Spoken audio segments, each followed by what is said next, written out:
Continuem a Lliure Directe, continuem a Ràdio Clara i anem a començar ja amb el dilluns de tertúlia perquè se'ns ha fet molt tard. Se'ns ha fet molt tard i tenim ja per així també esperant a la gent per participar a esta tertúlia. Tenim a l'altra banda de l'aparato, tenim a Rafa Rius des de l'Ateneu Llibertari al Margen i Ràdio Malva. Bon dia, Rafa.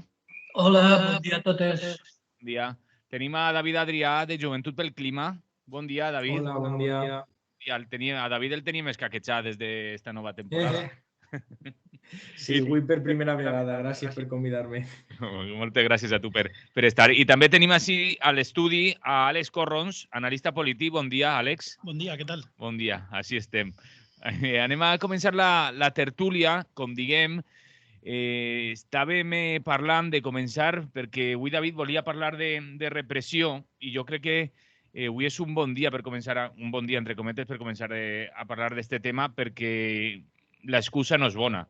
L'excusa és que avui hi havia, com sap l'audiència, hi havia previst l'execució d'un desnonament a Melilla, el desnonament s'ha executat i a més han hagut 3 companyes de Construint Melilla que han sigut detingudes a esta convocatòria. Comencem parlant de repressió. Si vols, aprofitant este cas, David, et pareix bé? Sí, jo havia inclòs aquest punt un poc en els temes a tractar perquè aquesta setmana s'organitza a València a Carrer Volta el dimecres un acte per l'absolució del 6 de Saragossa, que és un acte de repressió patida per 6 joves de Saragossa que varen protestar davant un míting de Vox el 10 de gener de 2019, fa ja 3 anys, i els demanen 6 anys de presó, més un any que ha afegit últimament el Tribunal Superior de Justícia d'Aragó per delicte de lesions als policies que els varen detindre. I jo volia introduir un poc, primerament per això, per la qüestió d'aquest acte que s'organitza, que és el dimecres 26 a Carrer Volta, que és dimecres a les 6:30, que modera Ricardo Romero, de Los Chicos del Maíz, i intervé Javichu, que és un dels 6 detinguts, membre d'Anticapitalistes, i que si algú vol apropar-se fins allí, que encantats de rebre-los, i crec que serà una cosa super bona i super inspiradora per tal de conèixer aquest cas, no? I seguint un poc, a mi sí que m'agradaria explicar un poc aquest cas i també seguint, perquè jo crec que la qüestió dels casos de repressió, tant com el que ens vist aquest matí a Melilla, com el que ha passat al 6 de Saragossa, el que va ocórrer a Benimaclet el 12 d'octubre de fa 2 anys, el que ha ocorregut a Catalunya en un munt de persones represaliades, en les protestes de Pablo Hasél, en més desaucis que s'ha patit, no? Fa poc evitàvem el desauci de la Caixeta, d'un dels blocs de pisos que està al centre de València, que després se succedia, però són una sèrie de casos que ja no és una cosa aïllada, sinó que du durant moltes dècades sent una qüestió general, que és la repressió que pateix la gent que fica els seus cossos i les seues vides per tal de parar totes aquestes qüestions. Qüestions que, cal recordar, estan tipificades i assenyalades en la Llei de Seguretat Ciutadana, que és una llei que precisament no pretén mantindre cap seguretat, sinó que el que vol és la tranquil·litat, és a dir, el que vol és una harmonia social que precisament el que se busca és trencar. Quan se produeix un desauci no podem estar en una situació d'harmonia, sinó que hem d'estar en una situació de tractar de parar aquestes qüestions. I per aprofundir un poc més el cas del 6 de Saragossa, que és el que jo volia exposar avui, i ja dono pas un poc més al debat a la resta, això, el que he comentat, és un cas que se va produir el 10 de gener de 2019, per qui no ho conega, en la qual, per les protestes de cara a un míting de Vox, on el moviment antifeixista de Saragossa va convocar unes 200 persones, doncs es varen produir càrregues policials i, posteriorment a aquestes càrregues, la policia va detindre a 6 persones que ja ni tan sols es trobaven en aquestes càrregues, sinó que ja s'havien dispersat i estaven en els bars del voltant refugiant-se. Què és el que passa? Que aquestes 6 persones estan acusades a dia d'avui en l'única prova de la paraula dels policies que es varen detindre.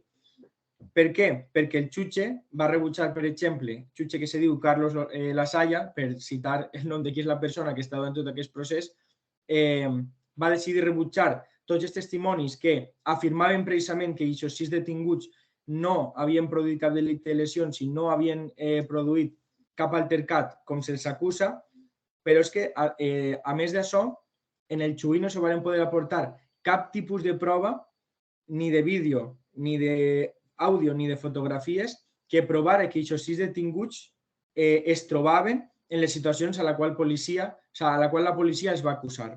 Això és, ja parlem d'un xuí que comença sent una farsa, com altres que hem viscut, com per exemple el cas d'Alsàsua, per citar-ne alguno, però també en Madrid, les acusacions que van rebre la gent que es va manifestar en solidaritat en Catalunya. I al final, no solament és un judici contra 6 persones, jo crec que quan se jutja un cas de gent que és represaliada, que moltes vegades sol ser gent jove perquè és la que participa en aquestes protestes, no s'està jutjant simplement a aquesta persona, sinó que al final és un judici contra la llibertat d'expressió, és un judici contra la llibertat de protesta i és un judici contra els drets i les llibertats fonamentals. També el fer cara a l'extrema dreta, tots aquests judicis i tots aquests casos de repressió moltes vegades se produeixen per actes que s'organitzen contra l'extrema dreta, no? I és una tònica que va ocorrent durant els últims anys i me pareixia molt interessant ficar-ho damunt la taula per debatre un poc, sobretot en aquest cas, que ja dic, qui vulgui conèixer més en profunditat, tindrem a un dels 6 represaliats així en València, en carrer Volta, el dimecres a les 6:30 i ja me calle. Seguim a la taula. Àlex, el veig que ha agafat una guia antirepressiva que teníem per així també, així que ara li dono la paraula a ell, però per seguir amb el que anunciàvem i el que ha passat este matí a Melilla, des de Construint Melilla ens arriba també una convocatòria urgent per a esta vesprada de dilluns 24 d'octubre per les 3 companyes detingudes per defensar l'habitatge a les 5 de la vesprada a la Ciutat de la Justícia de València per mostrar la solidaritat amb les companyes i per exigir també que les deixen lliures. I ens arriba també per Twitter, perquè jo crec que casualitat o que estan escoltant ens diuen al barri de Sants de Barcelona hi ha 15 veïnes a judici per una acció al Santander per frenar un desnonament. Diu, estan demanant suport de col·lectius que signen el comunicat. Els donem un cop de mà des de València. És el que ens arriba també al Twitter, perquè vegem que això és més ample del que moltes vegades pensem. Àlex. La represión policial en este país, amparada por la ley, ¿no? No olvidemos que el problema que tenemos aquí básicamente es la ley, ¿no? Entonces, aquí, ahora mismo, desde cuando el PSOE lleva gobernando ya con Podemos ya unos años, ¿no? Están en la recta final de la legislatura y esta gente, para empezar, se comprometió a acabar con la ley mordaza esta que tanto nos sacó a la calle a muchísima gente a protestar y que muchos aprovecharon pues para hacer su campaña electoral prometiendo derogar, ¿no? esa norma tan lesiva para las libertades de la población. Y bueno, parece que estamos llegando a la recta final del gobierno y no han hecho absolutamente nada de lo que prometieron, ¿no? Digo esto para que cuando vuelvan a pedir el voto, pues bueno, nos acordemos de lo que hay y sepamos lo que hay, ¿no?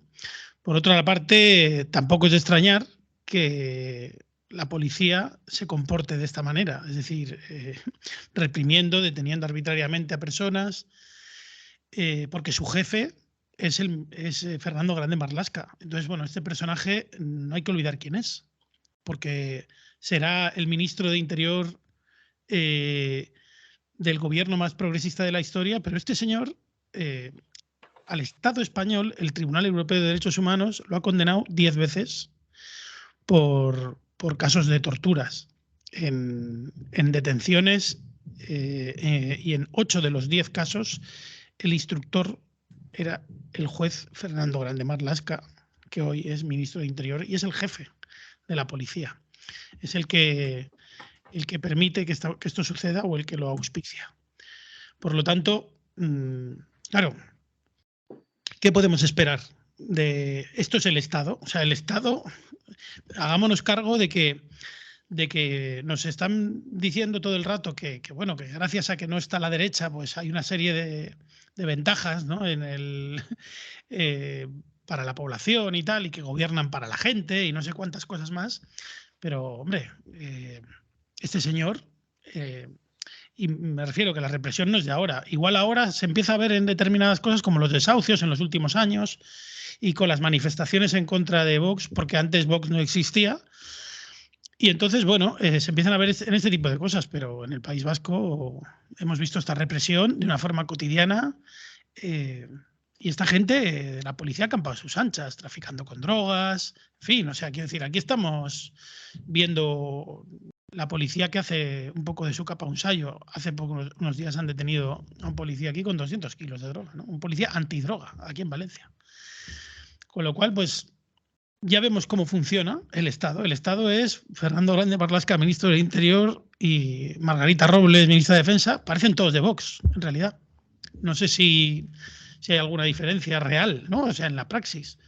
Más allá de los discursitos de estos que nos quieren dar, ¿no? Pero yo creo que aquí lo que nos tenemos que hacer es conscientes de que el Estado no nos protege, sino más bien se protege a la clase dominante. Y eso es lo que está pasando. Y pasa de siempre, claro.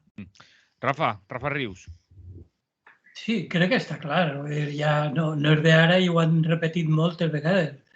I precisament els desnonaments és un dels elements on més s'evidencia el fracàs i les contradiccions d'aquest govern que parlava del més progressista de la història. Vull dir, com és possible que a hores d'ara en uns bancs encara entrampats en un deute multimilionari puguen permetre que molts dels seus pisos, sense que tornen un duro, se permetisquen desnonar persones en situació de precarietat. I, evidentment, el responsable no és el banc. El banc va a la seua i ja han repetit moltes vegades que les institucions capitalistes com un banc no tenen ètica ni moral. Vull dir, la seva ètica és la pela i van a lo que van. El responsable és el govern, que li permet que en una situació on no se produeix aquest famós mite liberal del laissez-faire, laissez-passer, no, ells deixen fer i deixen passar quan els interessa, però quan no, tiren mà dels fons públics per a que li rescaten els bancs. I tenint el deute pendent encara, se permeten desnonar a la gent. I el govern permaneix absolutament impassible, permetent aquestes arbitrarietats absolutament indignes. Entonces, per a mi, torno a repetir, el responsable últim, no hi ha cap dubte per a mi, és el senyor govern de coalició. I per altra part, per lo que comentàvem de Saragossa i de la llei Mordassa, què anem a dir de la llei Mordassa que no hem dit ja a aquestes altures? Vull dir, i sobretot hi ha una qüestió, que és la qüestió fonamental en el judici actual, que és allò de que una paraula val més que una altra. Vull dir, la policia sempre té raó. Que sempre havia sigut així, per atrapar, perquè això no és nou, ni molt menys. Això ja ve des del franquisme fins ara, és una de les coses que no ha canviat en absolut. Front a dos testimonis d'un policia i una persona de peu, el policia sempre té la càrrega de la raó. Doncs bueno, això ja era així en la pràctica, ara s'ha establert per llei, en la famosa llei Mordassa, i com a conseqüència de tot això, els judicis ho tenen fatal, i si damunt les arbitrarietats del jutge, que ja han parlat també massa vegades de les arbitrarietats i el caire ideològic de la judicatura, no deixen presentar proves, manipulen, etc. Vull dir, doncs res de nou i res que no tinga una altra solució que, bueno, lo de sempre, la resposta decidida en el carrer i la lluita frontal front a aquest tipus d'arbitrarietats per a que a veure si la gent poquet a poquet va obrint els ulls i se'n recorda de qui és qui a l'hora de votar o de no votar. David, algo més que apuntar? Seguint en aquesta línia, jo crec que és molt important que se derogui la llei Mordassa. Primerament per lo que he dit, per la qüestió de que equipara seguretat en tranquil·litat i aleshores això és via lliure per la interpretació judicial i òbviament que se derogui tot el que tinga que veure en reduir la presumpció d'innocència i que la paraula de, com dia Rafa, que la paraula d'un policia, ja siga local, ja siga nacional o ja siga el cos que vulgui ser, valga més que una persona detinguda, perquè això entra en contrarietat en el principi d'igualtat i en els principis del dret. Jo crec que també, seguint un poc això i sense estendre'm molt, que jo crec que això és una qüestió que s'anomena dret penal de l'enemic, que és quan tu fas veure que existeix un enemic dans la llei i aleshores el tipifiques. Per ficar dos casos molt breus. Per exemple, en Falles, en València, se cremen un munt de contenidors quan se tira un masclet o el que siga dins, no?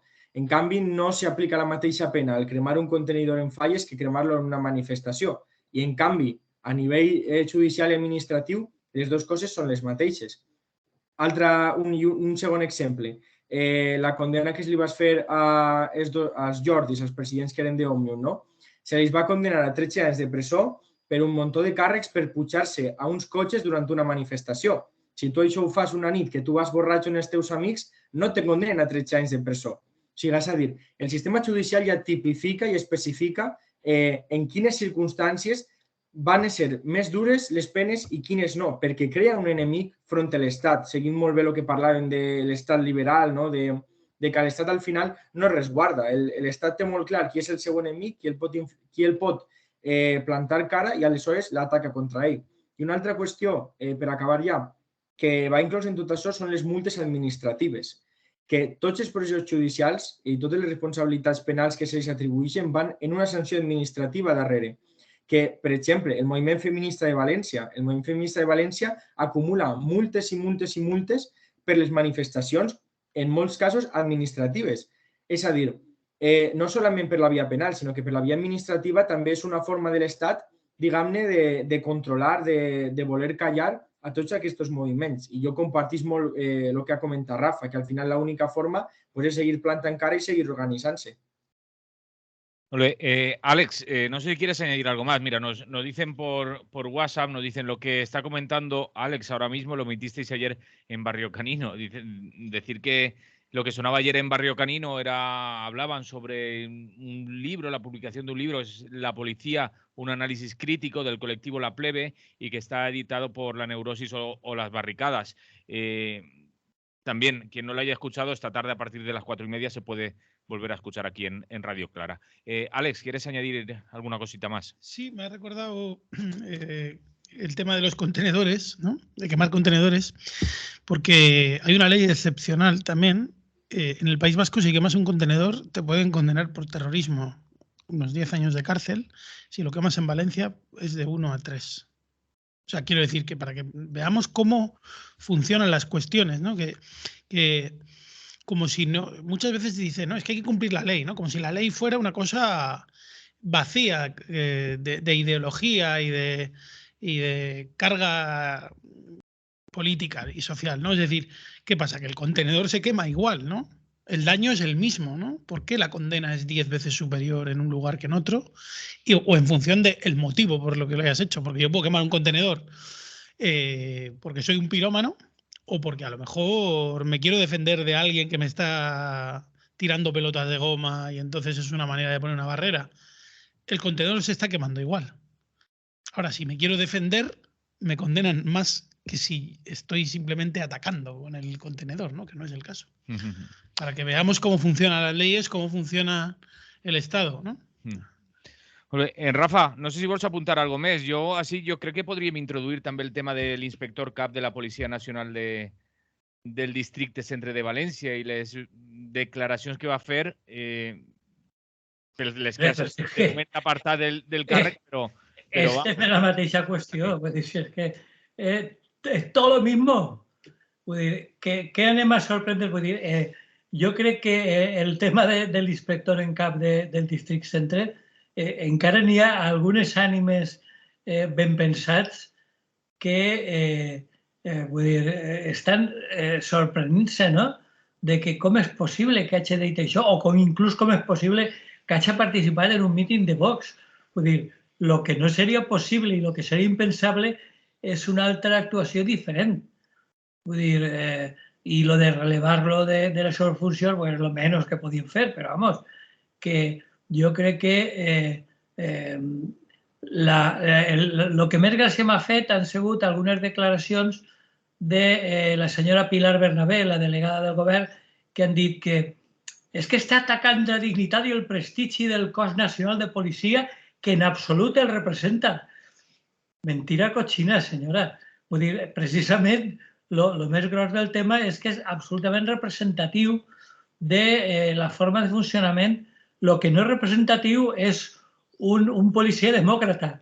Això sí que és una rara avis que tindrien que anar en un candil per tal de trobar-la.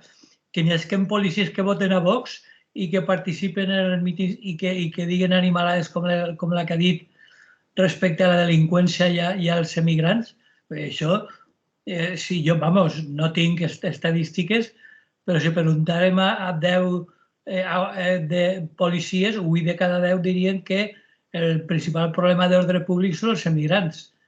I això no té per què estranyar a ningú. Entonces, bueno, lo que cal fer és depurar d'una punyetera vegada unes estructures policiaques heretades del franquisme i que en 40 i pico d'anys s'han canviat molt poc. Lamentablement, per moltes acadèmies de policia, per molts intents de democratitzar i per molt que el PSOE hagi estat tants anys en el govern. No s'ha notat en absolut. I l'actitud del policia en qüestió, lluny de la ingenuïtat de la senyora delegada del govern, és l'actitud habitual que sentim sempre que parlen sense autorreprimir-se i sense autocensurar-se. Fa unes setmanes en Paterna estaven premiant a José Luis Roberto. Claro, però és que forma part tot del mateix procés. Vull dir, premien a José Luis Roberto perquè és el que millor representa el seu pensament. I qualsevol altra qüestió és una pura ingenuïtat. David. Poc més a afegir a el que ha dit Rafa. Vull dir, jo crec que és una cosa al final estructural, no és cap secret ni cap misteri que els cossos policials i les forces armades són coses que tenen molta simpatia en l'extrema dreta o que n'hi ha càrrecs, com s'ha pogut veure en Vox, que passen directament des de les forces armades i els cossos policials a lo que són els mandos polítics o els partits polítics, i és perquè existeix, com molt bé diu Rafa, tota aquesta qüestió antidemocràtica i tota aquesta qüestió de no respecte als drets i les llibertats que els cossos policials sistematitzen al seu interior i que després s'extrapolen. Jo també anava a comentar el cas de José Luis Roberto perquè crec que també va ser una cosa molt cridanera. Ahir solament estan investigant-lo, no han fet cap acció, no vaig a ser que s'enfaden els cossos policials de Paterna i passi alguna cosa, no? Però jo crec que són dos events que han ocorregut recentment que són preocupants i que caldrà tindre molt en compte de cara a aquests pròxims anys en una extrema dreta que no pareix que vaya a reduirse. Alex. A mí lo que me parece una cosa un poco tremenda, ¿no? Es que un policía pueda participar de un acto político de cualquier partido, ¿eh? Eso para empezar. Luego sus opiniones de mierda pues las va a seguir teniendo igual, ¿no? Quiero decir, si esto lo hubiera dicho en público y el acto no hubiera sido de Vox, sino que hubiera sido de una asociación, de lo que sea, pues este señor lo que habría que hacer es denunciarle por mentir y sobre todo por hablar en nombre de la policía, ¿no? Supuestamente, porque claro, si esta gente, este tipo que es un tío, que es un alto mando, que además está elegido a dedo, porque no lo ha conseguido por sus méritos, sino que hay alguien que le ha puesto a dedo, pues entonces debería de ser relevado de su cargo por sus opiniones, independientemente de que lo diga en un acto de donde sea. Ahora bien, me pregunto yo, si a los militares no se les permite manifestarse públicamente ni posicionarse en cuestiones políticas, porque a un inspector de la policía sí se le permite. Es decir, este señor tiene una función como inspector de la policía que será hacer cumplir las leyes, etcétera, etcétera. Pero ¿en qué momento este señor tiene que tener una relevancia pública para dar su opinión personal de lo que le parece la inmigración o de lo que le parece, como si aparece mañana hablando de la economía o yo qué sé, o de los derechos sociales, ¿no? Podría estar hablando todavía de los derechos de su colectivo, en su caso, ¿no? Pero ¿qué está haciendo este señor hablando de temas que no le competen a él? Él tendrá que hacer su trabajo. Lo que pasa que, no sorprende nada, pues porque, quiero decir, la policía en sí mismo ya de por sí está dirigida por gente que es de su misma cuerda, es decir, son todos de esa misma ideología, es decir, los altos mandos de la policía, los altos mandos del ejército, mayoritariamente, no vamos a decir todos, pero mayoritariamente está la idea general que ronda es el autoritarismo, el uso de la fuerza por encima de todo y la protección de la clase dominante. Que a mí me gusta mucho llegar siempre a la raíz del tema, pero es que las policías, cuando se crean las policías, los estados modernos, se crean para proteger la propiedad privada de los que se han apropiado de ella. Si aquí, por ejemplo, en el Estado español, pues si en 1812 se aprobó la Constitución de Cádiz y se permitió a todos los señoritos terratenientes quedarse con las tierras mediante la escritura pública, y les dijeron, bueno, ustedes ya no tienen que matar a nadie, déjennos a nosotros que ya les ponemos a la policía. Entonces, esto es el origen de la policía. Y bueno, y de aquellos polvos, pues estos lodos, y esto es lo que tenemos. Esta gente que este señor pues ha mostrado en público lo que en realidad entre ellos ya están hablando en privado. Y esto es esa forma de pensamiento que hay dentro de la policía, pues pone encima de la mesa, este señor nos ayuda a entender qué significa pertenecer al Estado en sus estructuras de uso de la fuerza y de todo el poder que les dan, ¿no? Històricament. Rafa. No, res més. Vull dir, jo crec que això... No, jo soc, per a variar, soc molt pessimista perquè són molts anys el parlant de les mateixes coses i el sabent el que passa. Jo, que per raons d'edat ha participat en els corregudes davant dels famosos grisos, aquells que n'hi havia, pues, d'aleshores fins ara no ha canviat absolutament res, estem les mateixes. La paraula del policia... El color. Clar. Ja no són grisos ni marrons. No, van canviant de color, després posen de color merda o de color blau o de color... Bé, però el fons de la qüestió, en el seu coret, està sempre un retrato de Franco, vamos, vull dir, està clar que no ha canviat en absolut. I el més lamentable, i per atrapar, el més aclaridor és que en els anys de suposada democràcia, en els més de 20 anys de governs suposadament progressistes d'un partit que es diu socialista i obrer, i no ha canviat en absolut. Vull dir, no han fet absolutament res.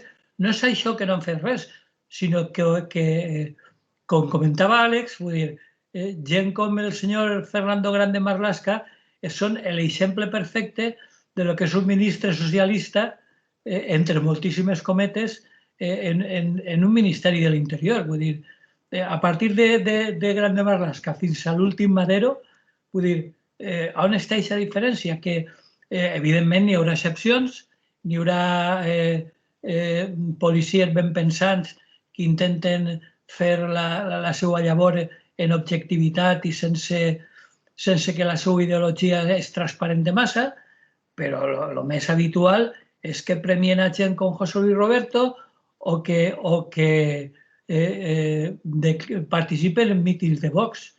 Vull dir, quan, com diàleg, hauria estar prohibit que un membre de l'Estat, de les forces de l'Estat, opina i participe en qüestions que no són de la seva competència. Però bé, això ha sigut sempre i el meu pessimisme em fa pensar que o canvien molt les coses o continuarà sent així.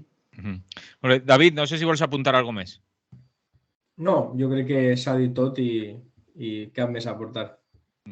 Pues molt bé, si voleu canviem de tema. Alexi, que vol apuntar algo más. Sí, es que estaba mirando la lista de ministros del Interior, ¿no? Desde la existencia, bueno, desde la muerte de Franco, ¿no?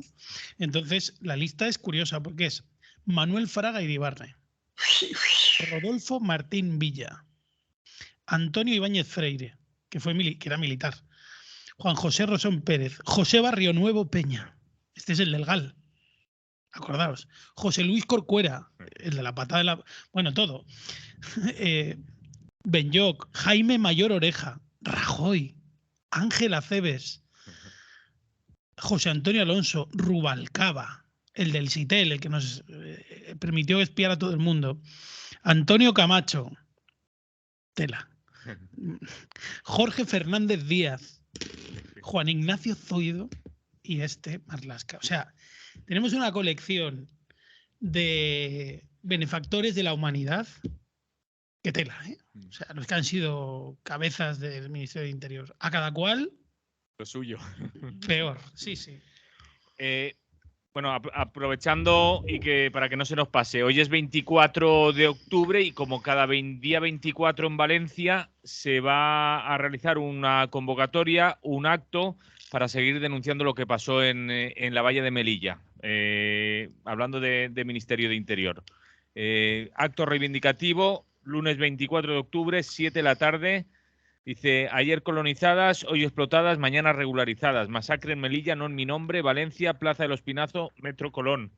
Hecha la convocatoria también, después la recordamos. Cambien de tema y parlen de Sagunt, de Volkswagen, de esa planta de baterías y el chantaje que se ve damunt, Rafa. Eso ¿se recordó del cuento de la lechera? Pues eso es lo de la planta de baterías i Sagunt és el cuento de la lechera. Vull dir, que l'únic problema és que quan la pressió per obtindre un determinat benefici és individual, això s'anomena xantatge. Però si ho fa una gran empresa, això s'anomenen negociacions.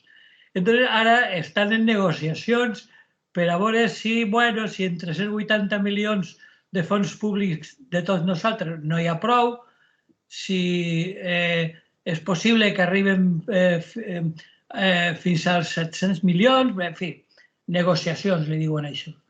Jo no sé si se'n recordem del procés d'instal·lació de la Ford de Musafes en els anys 70, que seria un cas que vindria bé dur-lo a col·lació, no? Perquè massa vegades s'oblidem que estem dins d'un sistema de capitalisme salvatge on el xantatge és la forma habitual de les seves negociacions. I pensar una altra cosa és un delicte de la ingenuïtat. Jo recordo quan començaren a sentir-se veu de se va solucionar tot el problema de l'atur en el camp de Morvedre. Vull dir, van a instal·lar una planta gegant de bateries i com ara tots els cotxes van a ser elèctrics, buah, això va ser jauja. Bueno, doncs en temps de vaques esquelètiques com els que vivim ara mateixa, si algú es pensava que la Volkswagen anaven a regalar la seva inversió a Sagunt, doncs estava molt equivocat. Per a mi no m'ha estranyat en absolut, no em sembla res estrany i, evidentment, o li donen el que volen o se n'aniran a un altre lloc. L'Europa comunitària de 27 està plena de regions empobrides on es vindria molt bé i destinaríem bona part dels seus fons públics a subvencionar la instal·lació d'aquesta empresa.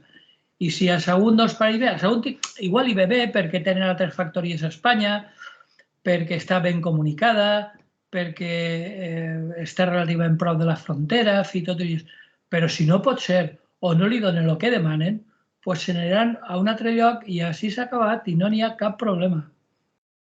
David. No, jo crec que Rafa ho ha descrit molt bé, vull dir, al final s'oblida moltes vegades això de que aquestes coses segueix havent una part dominant i jo crec que aquest xantatge és una cosa inacceptable i que darrere de tot això n'hi ha persones, n'hi ha llocs de treball, n'hi ha vides i que s'espera que jo la veritat és que d'aquest tema desconec un poc més i m'he informat un poc per lo que he llegit també per lo que estava dient ara Rafa, espero que n'hi hagi una resposta també organitzada de cara a aquestes qüestions que se plantegen perquè repercussió i importància ha de tindre segur. Alex. Yo creo que vuelvo a la desobediencia fiscal otra vez porque yo no quiero que con mi dinero se financie ningún tipo de industria como la Volkswagen. Es decir, si vienen aquí a hacer negocio, bastante que les dejan. Y habría que cuestionarse también qué tipo de empresa quieren montar aquí. Baterías de litio. Pero esta gente no se está enterando de que estamos en pleno colapso de la civilización, de que se acaban las materias primas energéticas, de que la contaminación es terrible, de que hace falta un montón de recursos hídricos para fabricar baterías, de que hace falta un montón de recursos escasos que hay que ir a extraer a otros sitios, con el consumo de energía que eso conlleva, con la contaminación que eso conlleva, con la contaminación que conlleva la fabricación de un vehículo, por muy eléctrico que sea. Es que no, o sea, quiero decir, para fabricar un vehículo eléctrico, da igual, lo que es toda la carrocería, el motor, etcétera, etcétera, hace falta el equivalente en energía a lo que consume un vehículo de combustión durante 70.000 kilómetros. Entonces, el equivalente en petróleo, me refiero, en barriles. Entonces, ¿qué estamos haciendo? ¿Hacia dónde queremos llevar el mundo?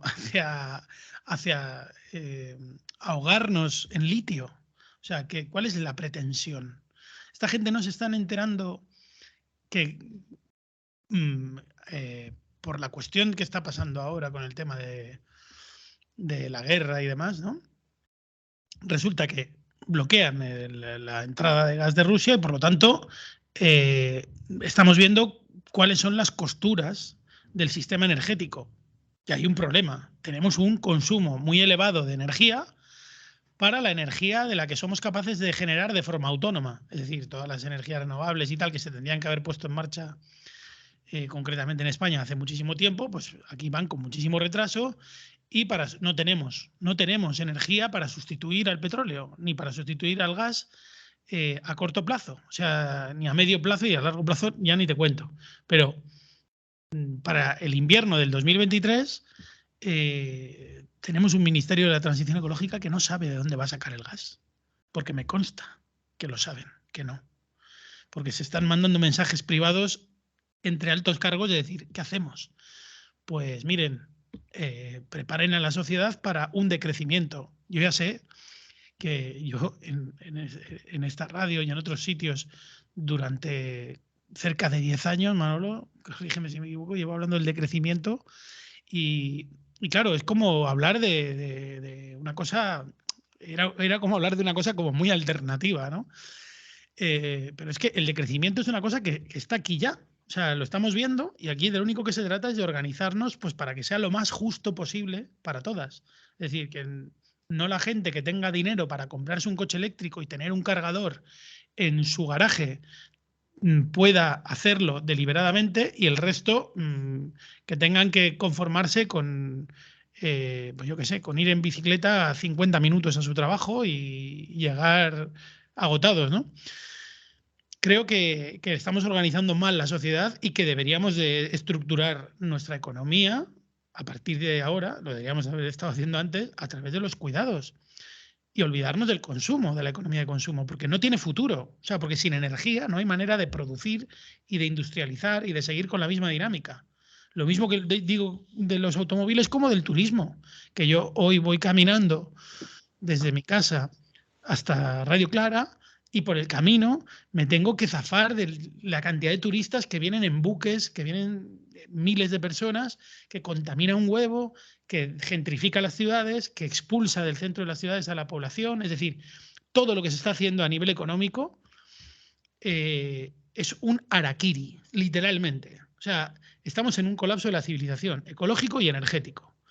Y esta gente, lo único que le interesa, me refiero a los políticos, es beneficiar a las grandes empresas subvencionando, es decir, cogiendo nuestro dinero de impuestos y pagándoselo a un gigante de la Volkswagen que encima defraudan, que engañan con las emisiones, con no sé qué, y que encima fomentan un modelo que no tiene futuro. Es como la financiación del fracking. Nosotros ahora mismo estamos, con la guerra de Rusia, estamos cogiendo y comprando el gas del fracking. Y podemos ser muy ecologistas y muy verdes y muy no sé qué, pero estamos consumiendo gas del fracking para producir electricidad y para consumir gas en los hogares y para ducharnos con agua caliente. Así que yo ya me empiezo a cansar de tanto postureo de estos políticos que lo único que quieren es que les votemos cada 4 años. Y entonces empujan la pelota para adelante y cuando les va muy mal, pues le pasan la patata caliente a otro y que se apañe. Y así funcionan y se van dando pelotazos los unos a los otros. Pero a largo plazo, aquí nadie hace nada, ¿eh?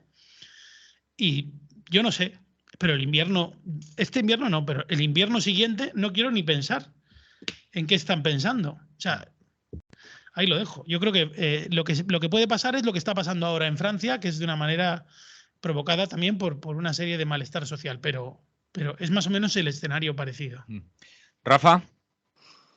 Sí, no, está clar. El problema és que el decreixement és un tema que, bueno, esta setmana me'n recordava perquè ha estat per València Carlos Taibo, presentant alguns dels seus llibres. Carlos Taibo du, que jo recorde, més de 10 anys o més, ja ho he oblidat, parlant de decreixement, parlant de la inevitabilitat del decreixement, de que no és una opció, és una realitat ineludible, no? Bueno, pues, com és un intel·lectual de la Universitat de Madrid i tal, sembla que és una minoria la que seguim una miqueta a ell i a uns altres com ell en el tema del decreixement, no? I intentant presentar opcions raonables d'evolució de la societat, no? Bueno, pues la immensa majoria, ara ve el Halloween, després vindrà el Black Friday, després el desgavell consumista dels Nadals i la gent no li digues de consumir i consumir i consumir. I si no tinc, me'l trac d'on siga o demano un préstec. Vull dir que el del decreixement, lamentabilíssimament, és un tema que està molt lluny entre altres coses perquè no interessa en absolut al sistema. El sistema, com dia fa un moment Àlex, està fent-se l'harakiri, vull dir, està suïcidant-se, perquè sap millor que ningú, perquè tenen les dades suficients per a saber-ho, que un creixement continuat és absolutament impossible. I ahí estan parlant de que si, bueno, que si ha baixat una miqueta del 2,5 al 1,5, però continuem creixent, encara que siga poquet. Vull dir, de què estem parlant? Vull dir, i ells ho saben molt bé, però bueno, com la immensa majoria de la gent continuarà comprant tot el comprable i a sobre, quan arriben les eleccions, continuarà votant-los, pues a què preocupar-se, no? I això és el problema. I jo, respecte a lo de Sagunt, pues, molt al meu pesar, jo estic convençut de que al remat acabaran donant-li el que demana la Volkswagen, que potser no són 700, que potser són 650, però trauran el que vulguin i continuaran furtant-nos els diners dels impostos per a subvencionar grans empreses privades que no van a cap lloc, que això és l'altre. David, no sé si vols apuntar alguna cosa més de Sagunt, però jo diria que no us preocupeu perquè ara anem a fer un gasoducte, un conducte per a energia verda, que no s'anomenarà MidCat, però que ahí tenim assegurat també energia. Hidrogen verd el volen anomenar, no? David. Sí, no, jo crec que no saben molt bé encara com dir-ho per plantejar-ho i colar-ho d'alguna forma o una altra, no? Perquè depèn de com ho mires te ho veren com que és un gasoducte i depèn de com ho mires te diuen no. Si és un hidroducte de cara a futurs anys, no? Sí, pareix que lo del MidCat doncs es soterra definitivament un procés que se va iniciar i que se va abandonar tant per part de l'estat francès com per part de l'estat espanyol i ara ixen des del govern en la construcció d'aquest gasoducte o d'aquest hidroducte, com li vulguis dir, que va per davall del mar, el qual incrementa el cost de construcció en quasi el doble de lo que és no fer-ho a través del mar i que unirà Barcelona i Marsella, si no estic errant, no? Per què això? Per ficar un poc en context, bueno, l'estat espanyol té el 34% de lo que és la regasificació a nivell europeu. Existeixen 6 plantes regasificadores que el que fan és que passen aquest gas liquat que prové, aquest hidrogen liquat també, i el transformen una altra vegada en estat gasós per a poder utilitzar-lo. Hi ha 6 plantes, Portugal té altres 2, i després n'hi ha una en Gijón que està parada, solament s'utilitza com a magatzem, per lo qual aquest 34% potser s'incrementa un poquet si s'utilitza. I l'ho dit, al final t'ho venen com un gasoducte, però la idea en ment de totes aquestes personetes és que en el futur siga un hidroducte. Problema de tot això? Doncs que per a tu produir hidrogen verd i renovable, com ho diuen, que ara pareix que és una cosa verda, igual que les centrals nuclears, segons la senyora von der Leyen, doncs tu has de produir un excedent d'energia renovable per a que tot el procés siga renovable. Quin és el problema? Que actualment no existeix ningún excedent d'energia renovable i que no té sentit ninguno, seguint el que deia Àlex, tu produir, per exemple, energia renovable per a vendre-la a l'exterior, perquè al final el que estàs incurrint són en processos fòssils que tu estàs venent com a renovables. És a dir, tot això és un gran aparell de greenwashing, com tot el que du fent la Unió Europea i tots els projectes que du fent la Unió Europea durant els últims anys. I a més de tot això, el per què és un problema l'hidrogen?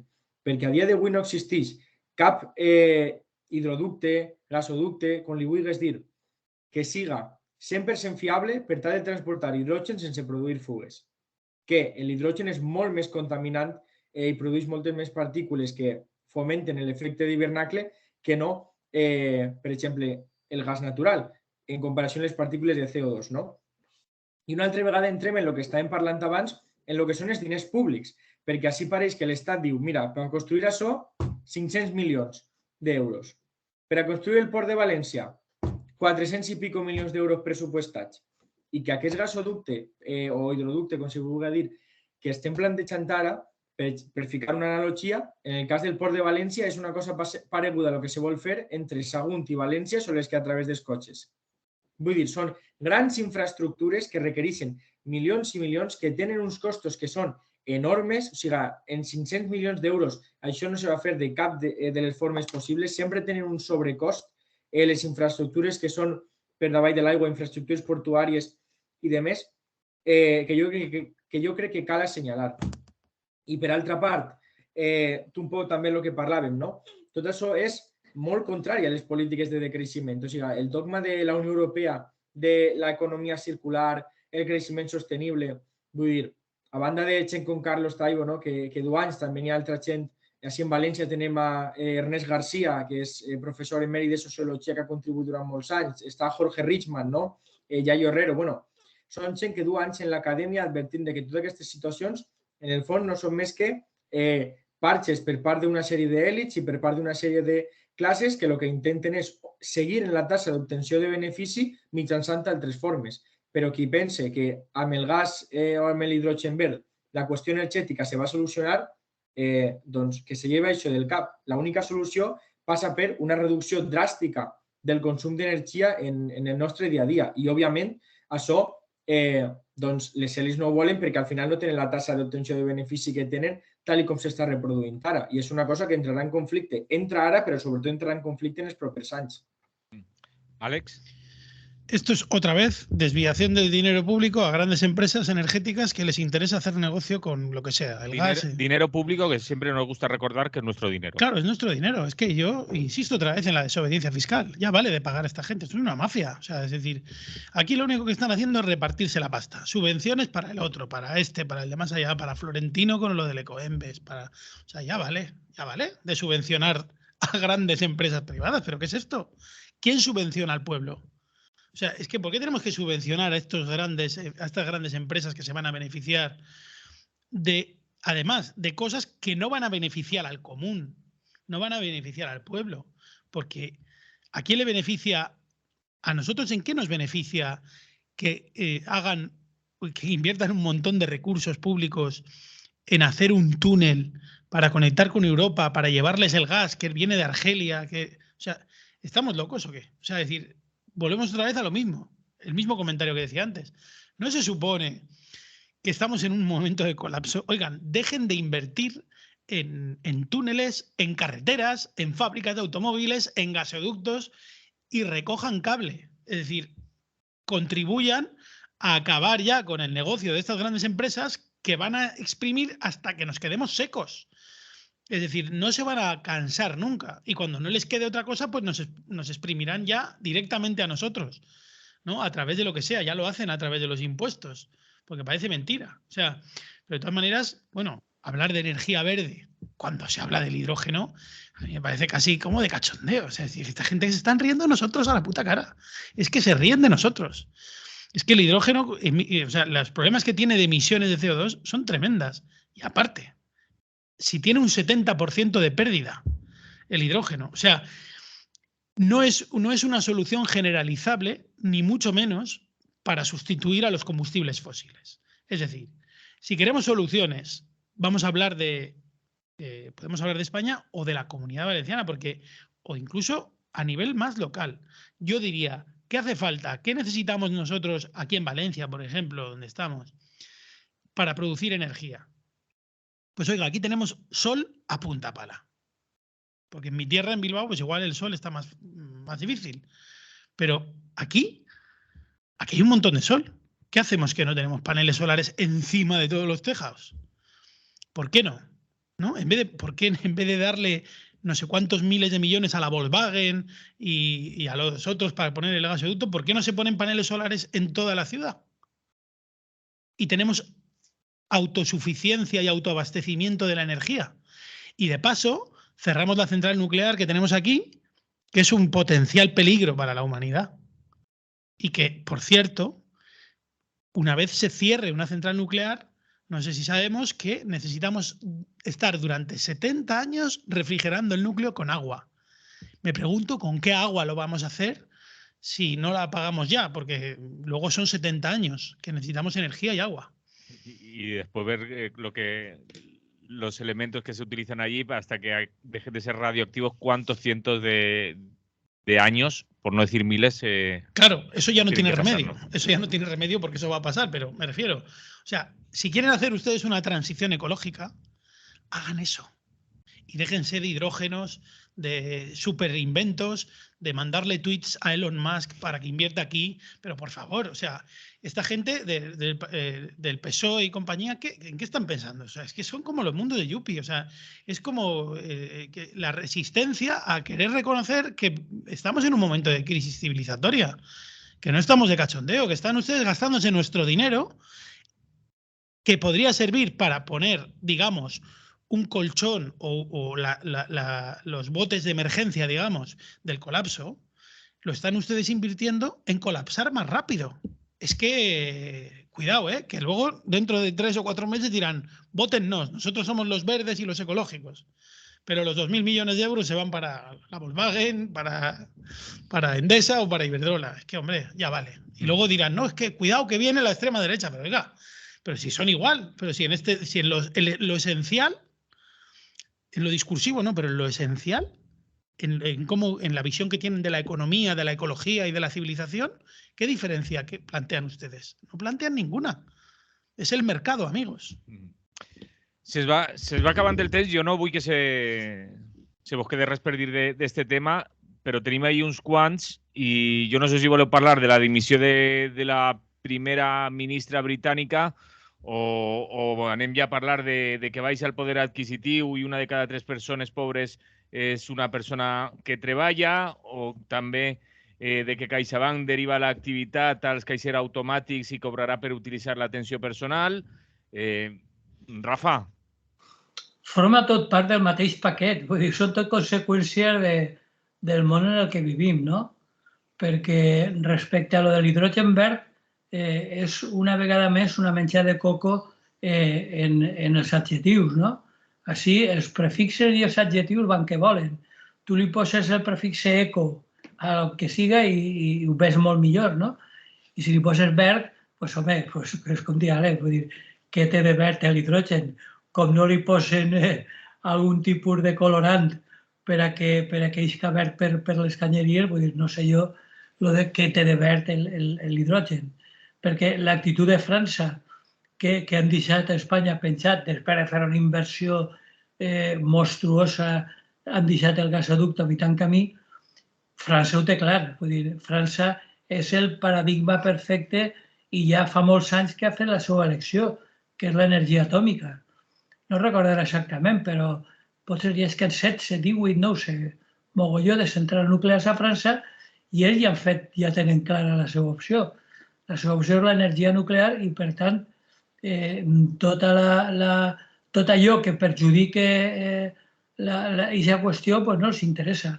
Ara, pressionats per Europa, especialment per Alemanya, han acceptat la connexió Barcelona-Marsella, però això no va a solucionar absolutament res.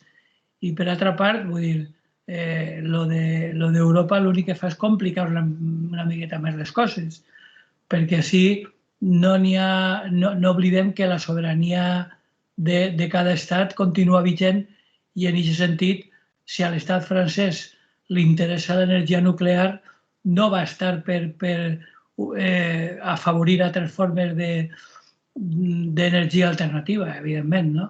Entonces, vull dir, i com damunt ara França, afortunadament, des del punt de vista social, s'ha donat compte en Macron que té una contestació molt forta, que inclús les gilets jaunes, els famosos xupetins grocs, encara estan per ahí donant la llanda, i n'hi ha molta agitació social, sindical i de barris, etc., pues ho té molt complicat, però bueno, així i tot no se donarà compte i és de suposar que li passarà el que li ha passat a la doña Liz Truss, ¿no?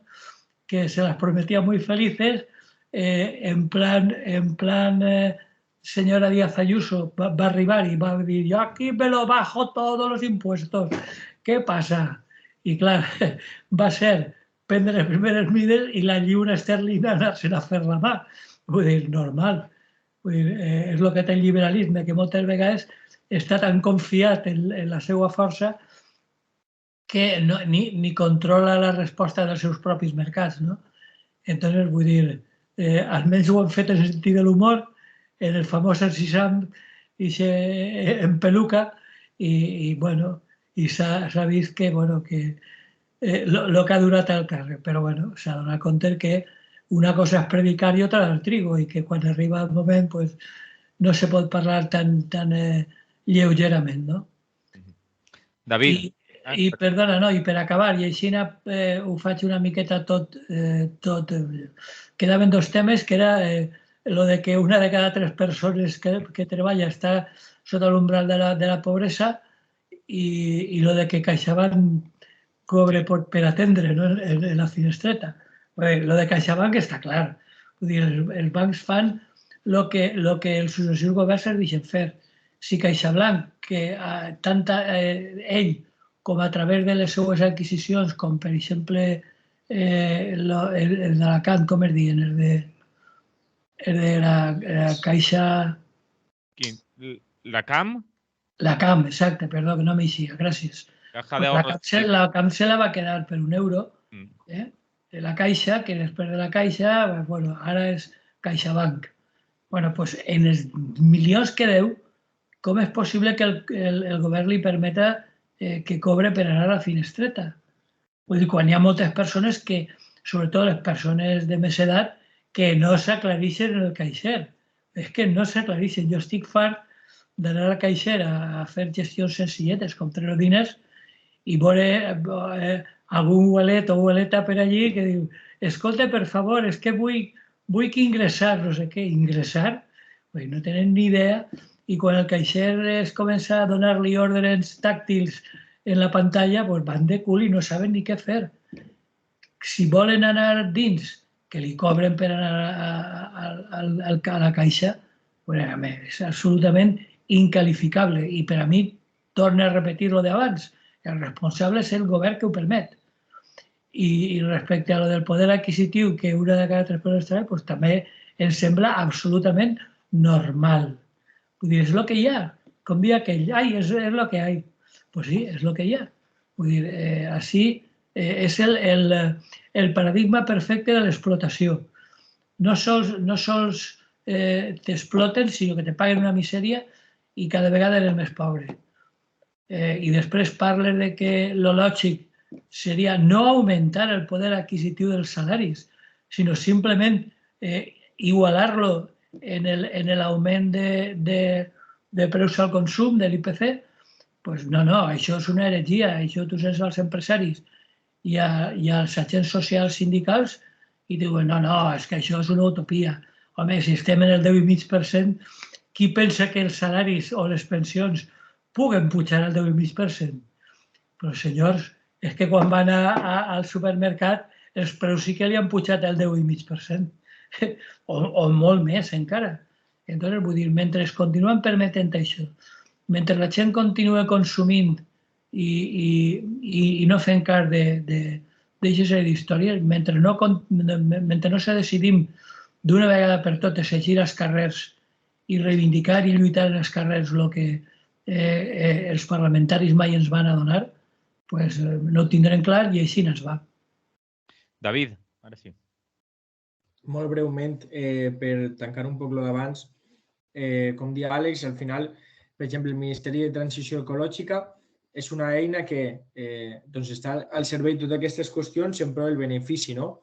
Per ficar com un poc el que hem estat treballant des de comissió, no? Totes aquestes denúncies, tots aquests processos judicials, perquè un ministeri que hauria de velar en el fons perquè la transició fos justa, perquè respectara a la societat, perquè respectara verdaderament el medi ambient, perquè proposara alternatives que foren lògiques i que foren realistes, doncs se dedica a no respondre, se dedica a eludir les seves responsabilitats en qüestions com una declaració d'impacte ambiental del port, no? I al final doncs, és la ciutadania la que ha de recurrir front a totes aquestes traves administratives i burocràtiques i els ha de plantar cara, ja sigui en els tribunals, ja sigui en el carrer, com se ve fent. I bueno, jo, de lo de més, per també deixar... Perdona una miqueta, David, però és que el Ministeri diu transició ecològica, però transició cap a on? Doncs, de cara, òbviament, vull dir, les formes que ho veiem és molt distinta, no? Jo no aposto per el creixement econòmic, aposto per el decreixement com a tots, ells estan alineats en el paradigma de la Unió Europea i aleshores aposten per aquesta transició que en el fons el que se tracta és que passe d'unes mans a les mateixes mans, són les que les línies per acumular capital i les línies per a seguir tenint el control doncs siguin diferents. En volta de no ser purament fòssils, és una mescla de fòssils i de renovables. En lloc de gas natural, vendre hidrogen verd. Efectivament. I en volta de... O sigui, al final les oligarquies són les mateixes. I d'ahí no eixim. I està clar, al final el Miteco és un instrument que és inútil en aquest sentit, perquè aquesta transició és una transició pensada des de les èlits cap a les èlits i després perquè no respon a totes les problemàtiques que té.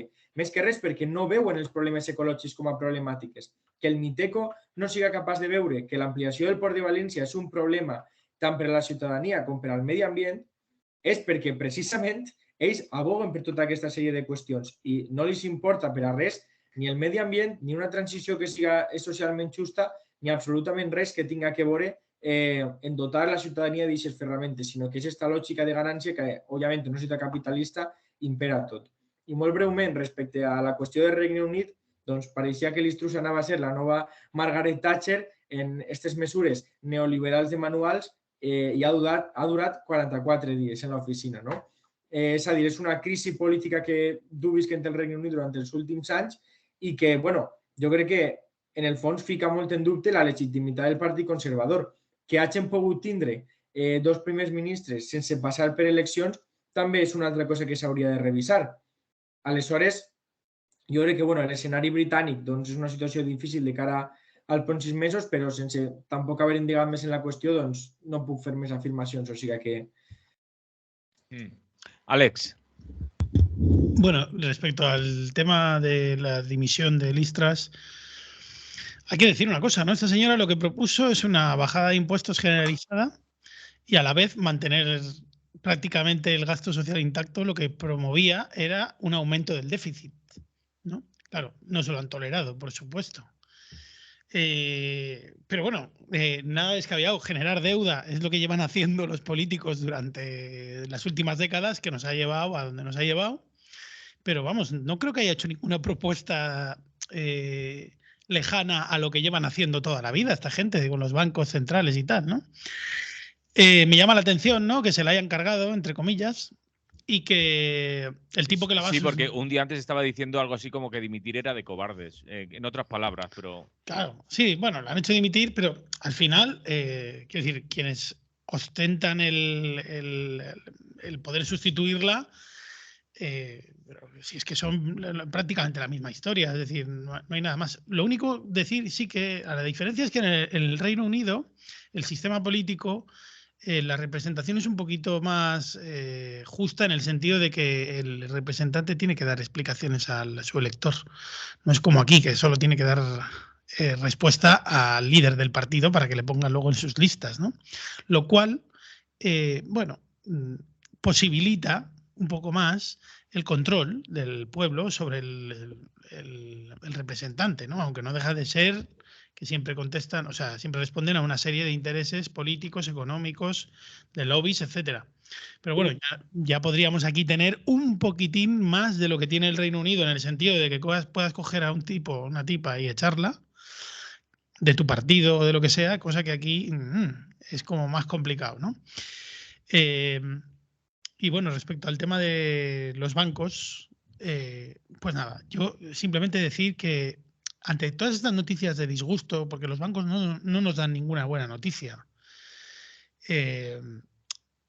entonces, claro, nosotros como ciudadanía ya lo que podemos hacer es dejar de participar y de contribuir a los beneficios millonarios de estas fábricas de dinero, porque son los que fabrican el dinero encima y ganan dinero con fabricar el dinero, que ya ni lo fabrican, solamente lo crean en un ordenador. Por lo tanto, creo que lo que mejor podemos hacer nosotros en nuestra parte individual es dejar de utilizar sus tarjetas, dejar de pedir sus préstamos, dejar de consumir sus productos que les benefician, dejar de pagar con tarjeta de crédito o de débito en los comercios, porque esto les da unos beneficios que no os podéis ni hacer a la idea. El otro día hablaba con... se lo quitan al comerciante. Sí, el otro día hablaba con un amigo que tiene un comercio y que pagaba 600 euros al mes al banco por el datáfono. O sea, digo, pero hostia, pero... O sea, volvamos a pagar en metálico, a sacar el dinero en metálico, a colapsar esto, que se vean obligados a tener dinero en metálico en esto, porque se está retrocediendo y se está pagando más en metálico, claro. O sea, en tarjeta. Claro, esto es un proyecto deliberado para ir controlando todo el dinero B, digamos, que es lo que sostiene este país en pie, porque si no hubiera economía sumergida, aquí estaríamos todos ya arruinadísimos, creo yo. Porque, vamos, o sea, no hay más que ver cómo están los autónomos y tal, ¿no? Con lo cual yo diría que eso, y bueno, ya si podemos dar un paso más allá, es salir del sistema euro y proponer monedas alternativas, que las hay, para intercambios. Porque a nosotros el dinero lo que nos interesa es para hacer trueques, no para especular en mercados financieros, ni para generar deudas, ni para pagar policías corruptos, ni pagar a los militares, ni sus cárceles, ni sus represiones, ni sus Volkswagens, ni sus nada. Entonces, si queremos dejar de pagar a toda esta gente, debemos de dejar de utilizar el euro hasta cierto punto cuando podamos. Y si no, pues utilizar más el dinero en metálico. Hem de acabar ja. No sé si se vos queda algo important per dir d'estos temes que tenien en la taula i si no recordar les convocatòries. Rafa, tu tens algo més que afegir o alguna convocatòria que recordar-nos? No, de moment no. Si n'hi ha alguna convocatòria en l'Ateneu ja vos la contarem i si no, Antonio el divendres vos la recordarà. Sí. David, recorda'ns la que hi ha per el 6 de Saragossa.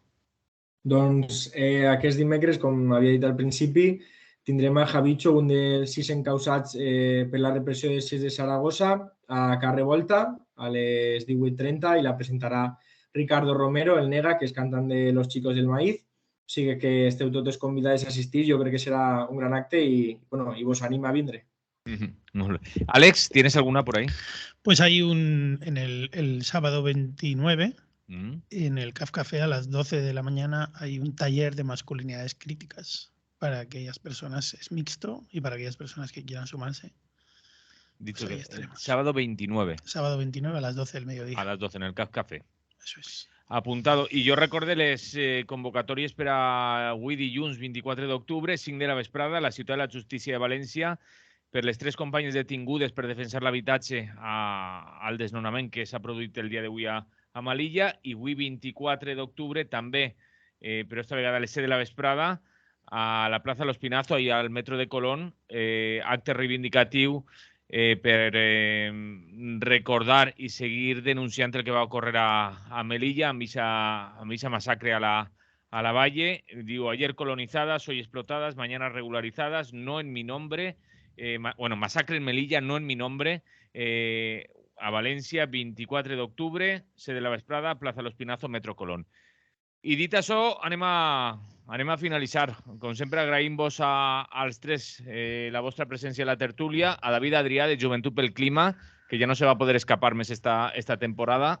Ja se li han acabat els bonos que tenia per a escaquejar-se. Rafa Rius, des de l'Ateneu Llibertari al Margen i Ràdio Malva. Bé, David Adrià, no sé si ho he dit, Joventut pel Clima, ho he dit, no, David? Sí. Ciutat Fort, també. També participa per allí. I Àlex Corrons, analista polític. Moltes gràcies. Salut i la propera. Una abraçada. Salut. Una abraçada a totes. Adéu, gràcies. Lliure directe Ràdio Clara. I jo m'acomiade ja fins demà, que torna a estar així amb totes i tots vosaltres. Salut i fins demà. Compro a precio de sangre. Aquí tenemos al conocido Niño Dios.